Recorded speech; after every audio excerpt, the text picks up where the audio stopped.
Heureux nous sommes de vous savoir nombreux sur la télé panafricaine pour ces rendez-vous d'actualité. Voici, mesdames et messieurs, les titres de cette édition du journal.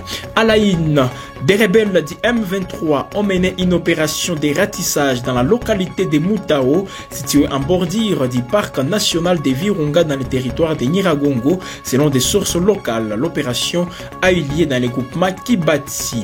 Toujours à la une, l'ambassadrice de Belgique en République démocratique du Congo est arrivée à Beni mardi pour une visite de travail. Cette visite s'inscrit dans le cadre des renforcements des relations bilatérales entre la Belgique et la RDC et vise à soutenir les efforts de développement et de paix dans la région. Autre titre, Paris expulse 12 diplomates algériens et rappelle son ambassadeur. En réaction à des expulsions similaires décidées par Alger, Emmanuel Macron a annoncé mardi 15 avril l'expulsion des 12 agents du réseau consulaire et diplomatique algérien en France. L'ambassadeur français à Alger est également rappelé pour consultation.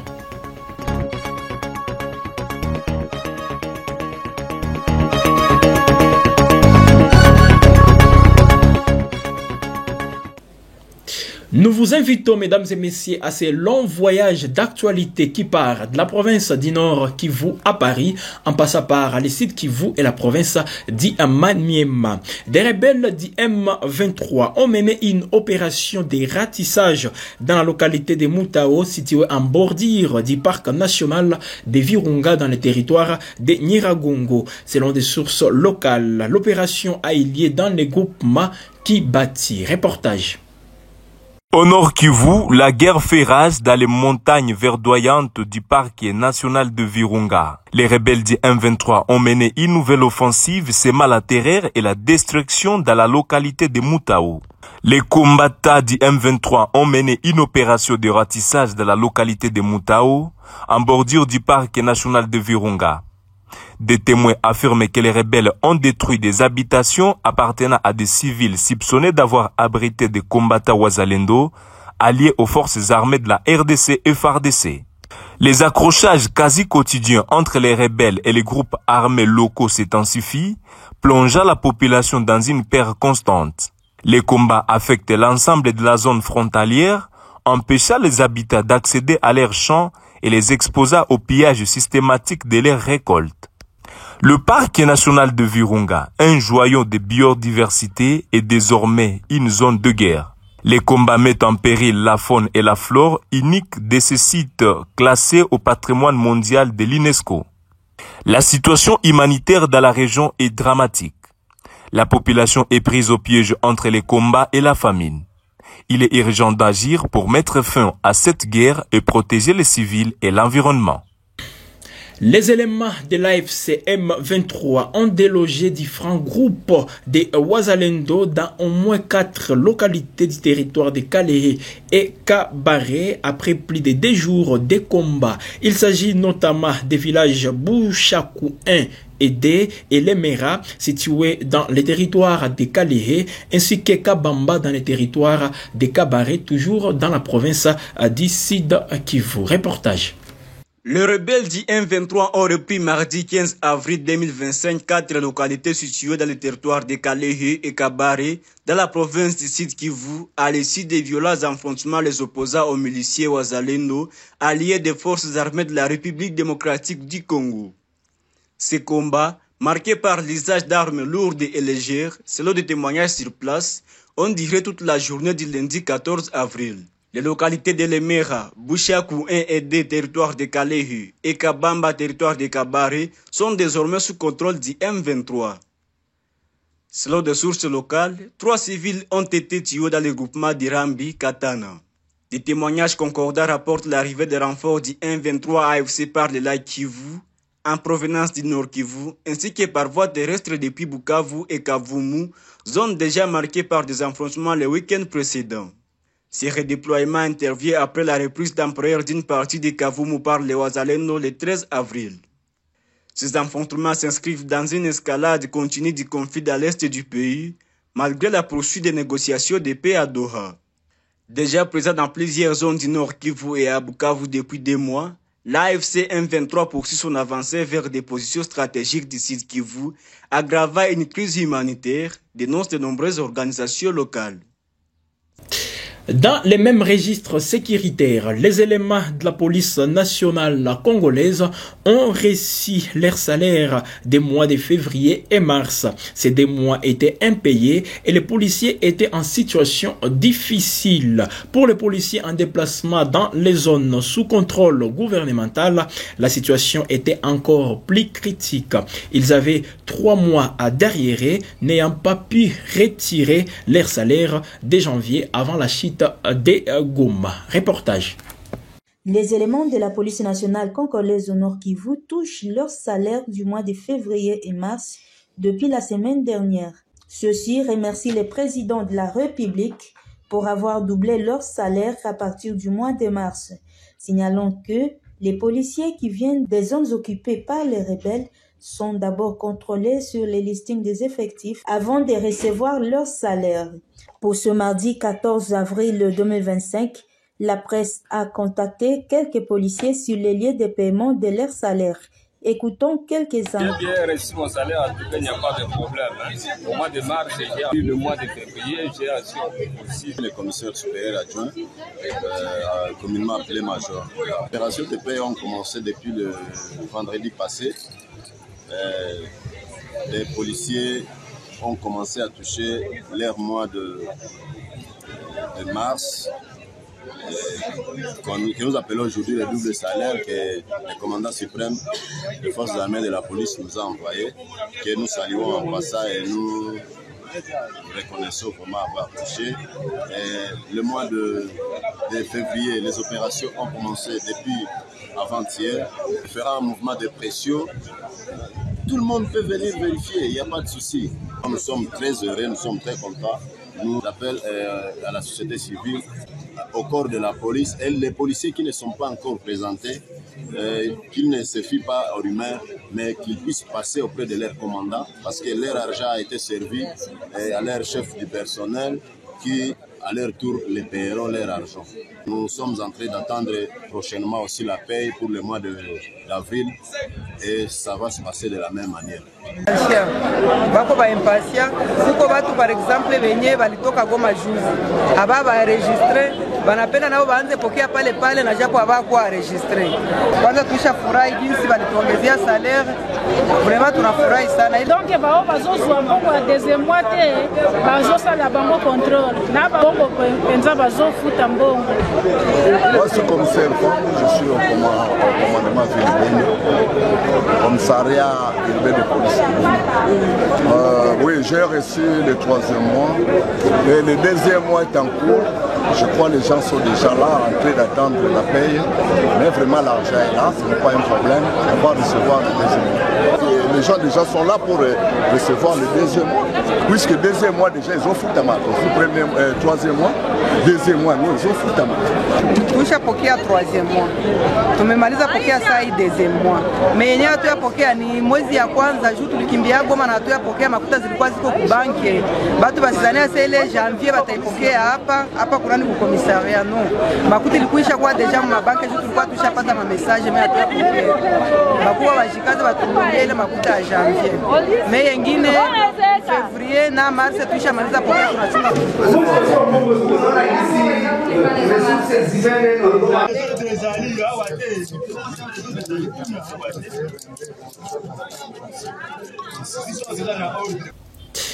Restons toujours dans la partie est de la RDC où les fonds des Nations Unies pour l'enfance, UNICEF en sigle, a lancé un appel urgent face à l'escalade sans précédent des violences sexuelles infligées aux enfants dans l'est de la République démocratique du Congo. L'UNICEF dénonce l'utilisation systématique des viols comme arme de guerre dans la province du Nord Kivu et celle du Sud Kivu où les conflits armés ont repris des plus belles depuis le début de l'année. Le Fonds des Nations Unies pour l'enfance, UNICEF, tire la sonnette d'alarme face à l'ampleur sans précédent des violences sexuelles infligées aux enfants dans l'est de la République démocratique du Congo. La situation particulièrement grave dans les provinces du Nord Kivu et du Sud Kivu, en proie à une résurgence des conflits armés depuis le début de l'année. Dans un communiqué publié le 11 avril, l'UNICEF dénonce avec force l'utilisation systématique du viol comme arme de guerre. L'agence onusienne pointe du doigt les exactions commises dans les zones sous contrôle des rebelles du M23 AFC, soutenus par les Rwandais.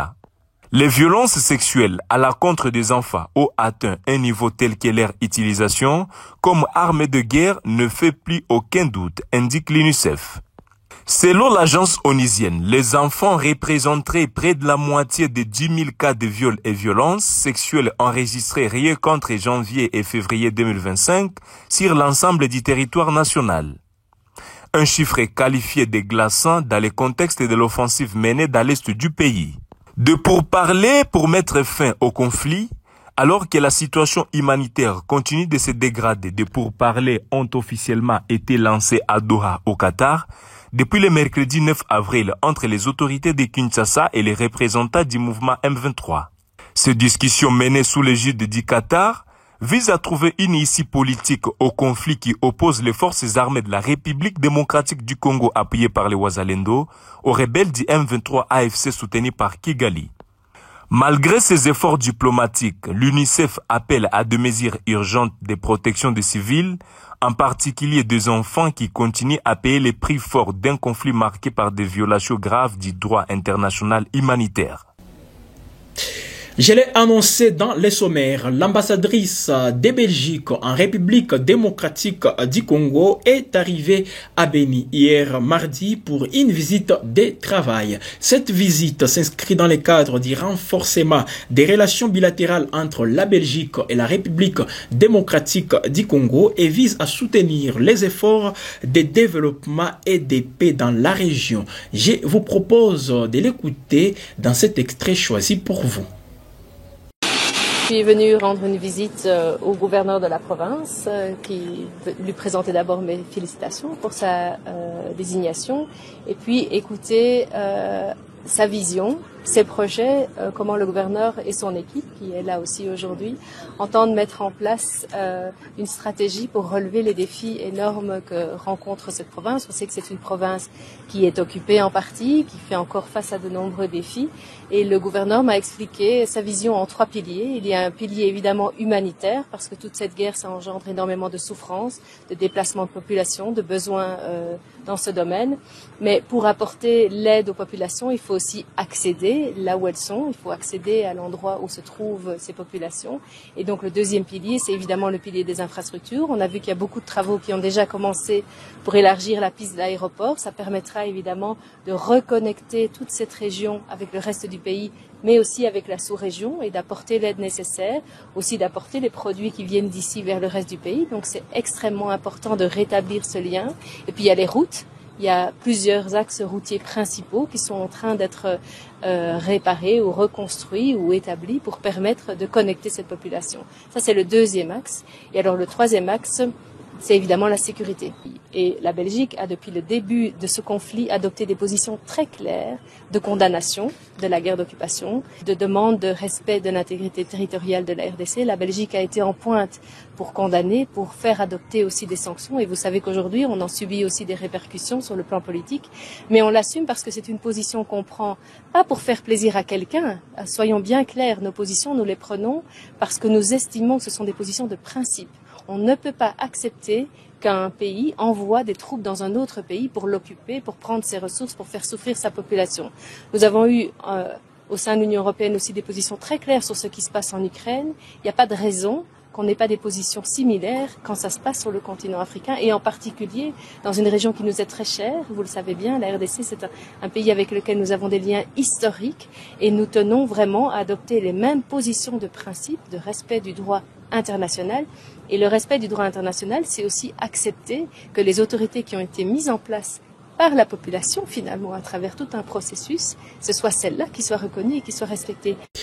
C'est désormais officiel. Le président togolais Faure Gnassingbé a été désigné par l'Union africaine comme nouveau médiateur pour la résolution du conflit dans l'est de la République démocratique du Congo. Il succède au président angolais Joao Lourenço qui occupait ces rôles depuis 2022.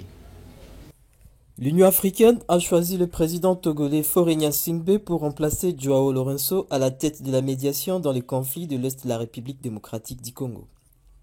Cette nomination, annoncée lundi par des sources diplomatiques, intervient dans un contexte de tensions persistantes entre Kinshasa et Kigali. Accusé par les autorités congolaises de soutenir la rébellion du M23 dans le Nord Kivu, le Rwanda demande toute implication. La situation reste fragile malgré les efforts de médiation déployés par Joao Lourenço, qui a également mis fin aux fonctions du brigadier Daniel Raimundo Savihemba, responsable du mécanisme ad hoc de vérification pour la pacification de la région. Ces dispositifs, mis en place dans le cadre du processus de Luanda, visaient à surveiller la cessation des hostilités et les retraits des groupes armés. La désignation de Faure Gnassingbé est perçue comme une tentative de relancer les efforts de médiation régionale, qui peinent à avancer malgré les engagements pris dans le cadre de Luanda et de Nairobi. L'Union africaine n'a pas encore précisé le contour du mandat confié au président togolais, ni les prochaines étapes du processus. Reste à savoir si Faure Gnassingbé parviendra à faire avancer le dialogue entre Kinshasa et Kigali et à mettre fin à la violence qui ravage l'Est de la République démocratique du Congo. Vous êtes sur Guel Afrique Média et vous suivez l'édition du journal. Le bureau de coordination des affaires humanitaires OCHA a signalé des nouveaux déplacements des populations dans les territoires de Walikale et de Lubero, toujours en République démocratique du Congo, au cours du mois de mars 2025. Malgré cette situation préoccupante, environ 286 000 personnes ont pu bénéficier d'une assistance humanitaire dans la même région. Pour en savoir plus, nous vous proposons de suivre ces reportages. Le bureau de la coordination des affaires humanitaires OCHA alerte sur une nouvelle vague de déplacements des populations dans les territoires de Walikale et de Lubero au Nord Kivu, en République démocratique du Congo. Cette situation, qui s'est intensifiée en mars 2025, a contraint des milliers de personnes à fuir leur foyer. Malgré cette crise humanitaire, environ 286 000 personnes ont pu bénéficier d'une assistance humanitaire dans la région, selon les rapports mensuels de l'OCHA couvrant la période du 16 au 31 mars 2025, publié le 15 avril. La situation reste particulièrement tendue à Walikale, où la violence armée s'est intensifiée dans plusieurs localités, notamment à Walikale Centre. Plus de 70% des habitants ont fui vers les forêts environnantes, tandis que d'autres ont cherché refuge à Lubutu dans les Maniema. Les rapports soulignent également les conséquences dramatiques des bombardements survenus le 22 mars qui ont fait au moins 3 morts parmi les civils et plusieurs blessés. Des infrastructures publiques, dont l'aérodrome de Kigoma et les ponts sur la rivière Loa, ont été endommagés. La persistance des affrontements entrave l'accès aux soins de santé, mettant les acteurs médicaux en difficulté. L'approvisionnement en intra et en équipements médicaux est fortement compromis.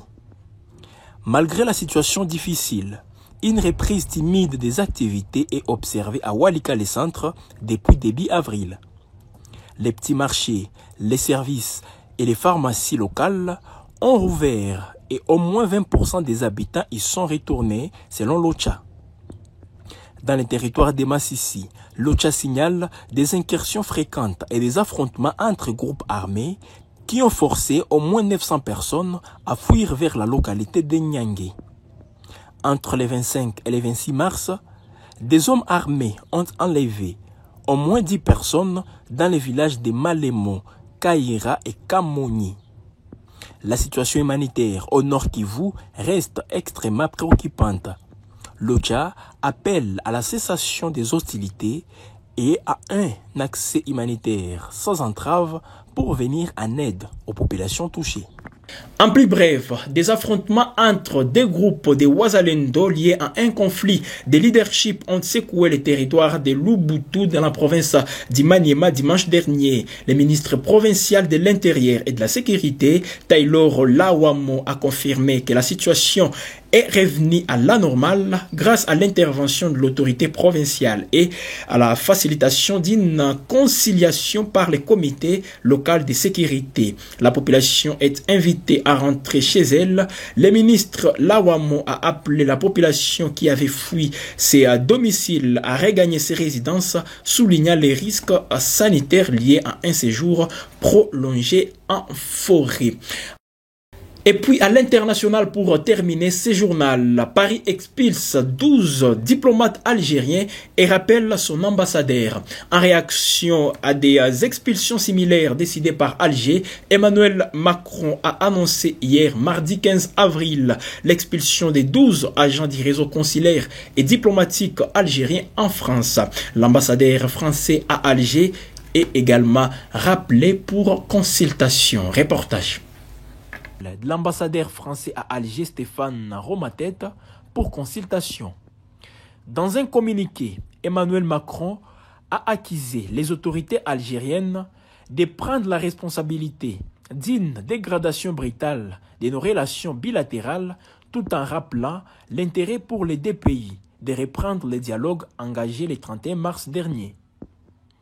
Cette décision intervient 15 jours seulement après un appel téléphonique entre le président Macron et son homologue algérien Abdelmadjid Tebboune.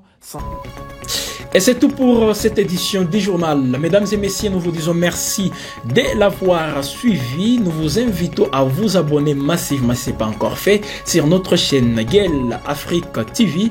N'hésitez pas aussi d'activer la cloche de notification pour recevoir en temps réel toutes nos productions.